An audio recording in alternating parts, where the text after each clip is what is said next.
আপনি দেখে যান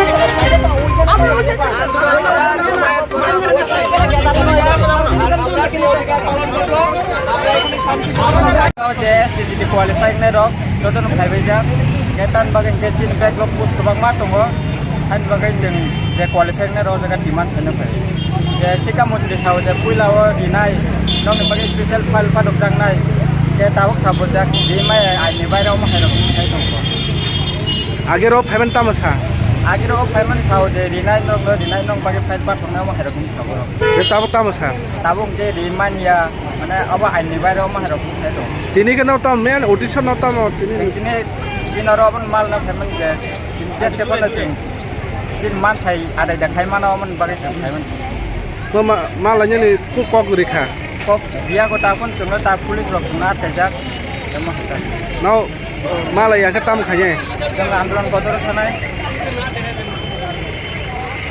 দেখেন আমরা এখানে আজকে এসটিজিটি কোয়ালিফাইড 2022 যারা ক্যান্ডিডেট ছিলাম, যারা কাট অফ কোয়ালিফাই করেছে, তারা আমরা বিগত সময় আপনারা দেখেছেন আমরা আপনাদেরকেও বারবার বিরক্তি করছি, আমাদের সম্মানীয় ইএম স্যারকে বিরক্তি করছি, আমাদের ডেপুটি সিএম তথা আমাদের রাজ্যের অর্থ দপ্তরের মন্ত্রী জিষ্ণু স্যারকেও আমরা বিরক্তি করছি। আমাদের আজকে সত্যি কথা বলতে গেলে আমাদেরই লজ্জাবোধ হয় যে আমরা কিছুদিন পরে পরে এখানে জমায়েত হই। আসলে কথাগুলি বলতে একটু সময় লাগবে।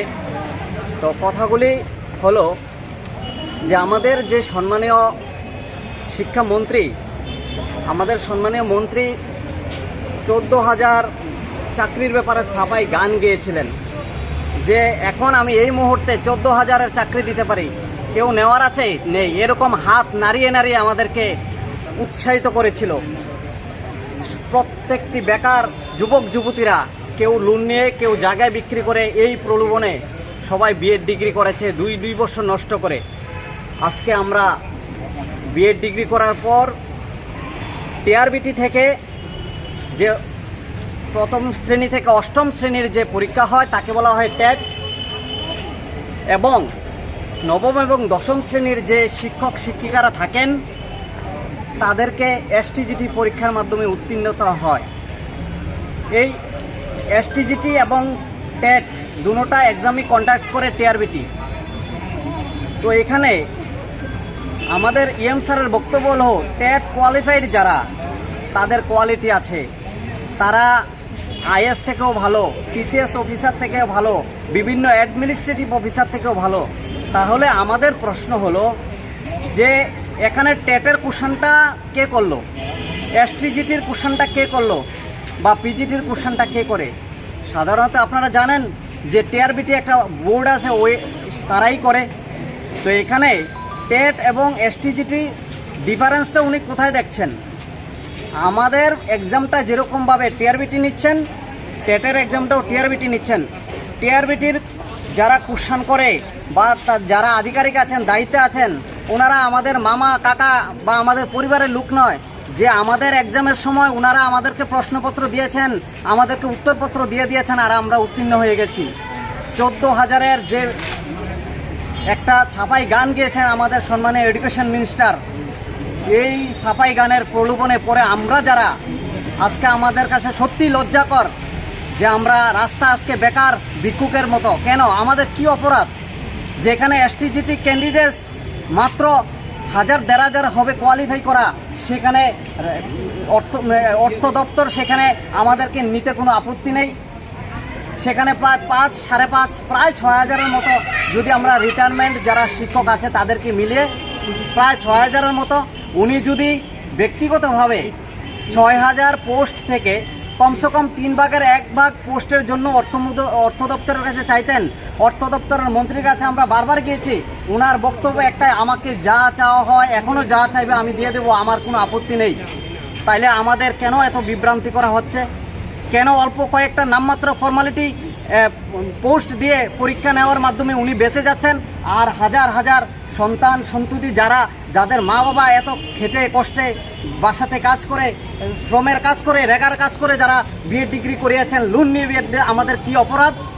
আজকে আমাদের যখন আমরা ইএম স্যারের বাড়ির সামনে আসি দেখা করার জন্য, আমাদেরকে পুলিশ লেলিয়ে দিয়ে কেন আমাদেরকে অ্যারেস্ট করা হচ্ছে? আমাদের কি অপরাধ? আমরা শিক্ষা অর্জন করাটা কি অপরাধ?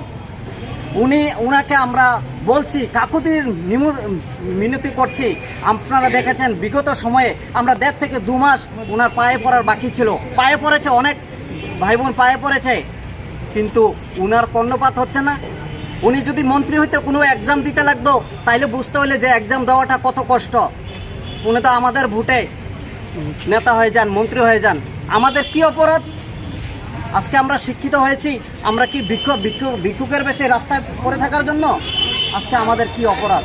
এজন্য আমাদের সম্মানীয় আমাদের রাজ্যের যে অভিভাবক, আমাদের চিফ মিনিস্টার স্যার কাছে আমাদের কাকুতি এবং মিনতি যে আপনি এই ব্যাপারটা নিজে হস্তক্ষেপ করুন।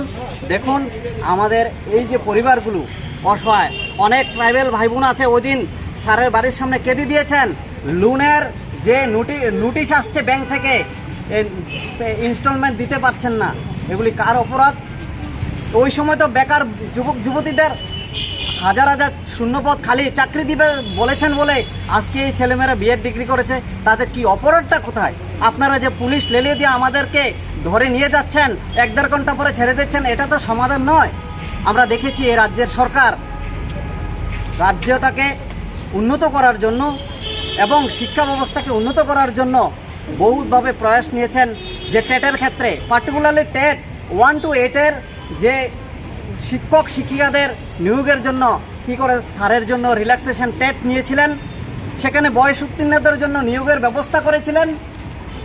এমনকি কিছুদিন আগে যে 2021 সনে যে টেট এক্সাম হয়েছিল, অর্থাৎ 1ম থেকে 8ম শ্রেণীর শিক্ষক শিক্ষিকা নিয়োগের জন্য সবাইকে নিয়োগের জন্য ব্যবস্থা করেছেন। আমাদের সিএম স্যার সেখানে অবদান বেশি। আমরা জানি আমাদের এই রাজ্য সরকার একটা ভালো দিশা এগোচ্ছেন, আমরা সরকারের পাশে আছি এবং থাকব। কিন্তু প্রশ্ন হলো আমাদেরকে কেন এডুকেশন ডিপার্টমেন্টের সম্মানীয় মন্ত্রী আমাদেরকে কেন বিভ্রান্তি করছেন? একবার আমাদের অর্থ দপ্তরে একজন, এরপরের দিন ওনার বাড়িতে কেন? আমাদের কি অপরাধ? উনি তো আর অর্থ দপ্তরের মন্ত্রী নয়। ওনার দায়িত্ব হলো ওনার ডিপার্টমেন্টের মধ্যে কি চাহিদা আছে, ওই চাহিদাগুলি অর্থ দপ্তরের কাছে তুলে ধরা। অর্থ দপ্তর কি দিতে পারবে না দিতে পারবে ওইটা ওনার দায়িত্বের মধ্যে পড়ে না। এজন্য আমরা বলছি, বারবার কাকুতি মিনতি সুরে বলছি, আমাদেরকে ব্যাপারটা একটু দেখুন। আমাদের মাত্র 1000-1500 লোক হবে, আমরা STGT কোয়ালিফাইড। যদি আমাদেরকে নিয়োগ করা হয় তাহলে নবম এবং 10ম শ্রেণীর যে শিক্ষক শিক্ষিকাদের যে ক্রাইসিসটা আছে এটা মিটবে। এতটুকুই কথা।